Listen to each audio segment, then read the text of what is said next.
want to know how has the treatment changed with in these times, in this day and age, and with this film.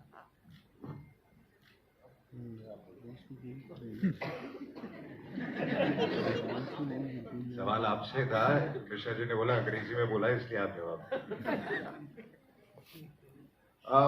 निश्चित रूप से ये इस film में किसी typical clichés का इस्तेमाल संभवतः नहीं हुआ है।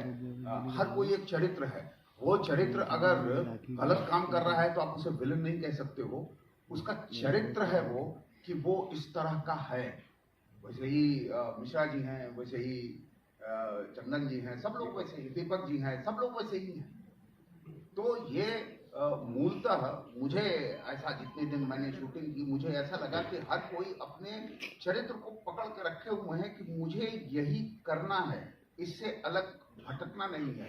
और वो सारे क्लीशे कि विलेन ऐसा होता है या कॉमेडी ऐसी होती है, इससे हम सब लोग बचे हैं। अजय सर, मेरा सवाल आपसे, सिर्फ मेरे लिए नहीं, जब दृश्यम भी रिलीज हुई और जब सुपर हिट हो गई तो मैं लोगों से यही कहता था कि ऐसी और 3-4 फिल्में हमारी इंडस्ट्री में चाहिए सुपर हिट होना लगातार, ताकि एक जो पैंडेमिक के बाद एक जो ठंडा हो गया था मामला, ऑडियंस को एक फिर से मज़ा आना शुरू और थिएटर में आने की आदत पड़े। तो लेट्स कीप फिंगर्स क्रॉस। मैं तो चाहता हूँ कि जो फिल्म रिलीज हो सुपर डुपर हिट हो, ताकि ये पूरी इंडस्ट्री एक ही है। एंड अब जैसे पठान रिलीज हो रही है एंड हम जो भी सुन रहे हैं एडवांस पठान का, इतना फैंटास्टिक आज तक कभी हुआ नहीं। सो मैं दिल से बहुत खुश हूँ और मैं सभी को यही कहता हूँ कि I think we should be very very happy for this. Ajay ji, आप हमारी हिंदी फिल्म इंडस्ट्री के बहुत ही भोले एक्टर माने जाते हैं। लोग ऐसा कहते हैं कि आप कभी कोई अपनी स्पॉटिंग नहीं कराते, आप कभी कोई कंट्रोवर्सी में नहीं फंसते, तो इतने भोले क्यों हैं आप? इतना ऐसा शांति से फिल्में करते हैं, फिर घर चले आते, फिर दूसरी फिल्मों का अनाउंसमेंट करते हैं, वो हिट हो जाती है। आई थिंक काम तो शांति से ही करना चाहिए, क्योंकि स्पॉटिंग करके और कंट्रोवर्सी क्रिएट करके आई थिंक कोई लंबा नहीं चलता है। थोड़ी देर शायद थोड़ा चल जाए, बट चलता आदमी सब काम से है। और अगर आपका काम ठीक हो तो फिर आपको खुद बोलने की कोई ज़रूरत नहीं है। लोग कहते हैं अच्छा है या बुरा है, and this is what I believe in. तो आप अपने काम में ध्यान दीजिए। और हमारी अपनी लाइफ में इतना सारा काम है, इतनी सारी तकलीफें हैं, इतनी सारी प्रॉब्लम्स हैं। दूसरों की लाइफ में घुस के उनके बारे में सोचना, उनके बारे में बातें करना, आई थिंक बेकार है, बहुत बेकार है। Tabu, you work for Depends now what Bhola means. But what is it like working with him as a director? That's the first time for you. It is a fantastic experience for anybody involved in the film where he is directing, because like sir was saying, he knows the direction. He knows exactly what he wants, and there is no nonsense around it. There is no frill.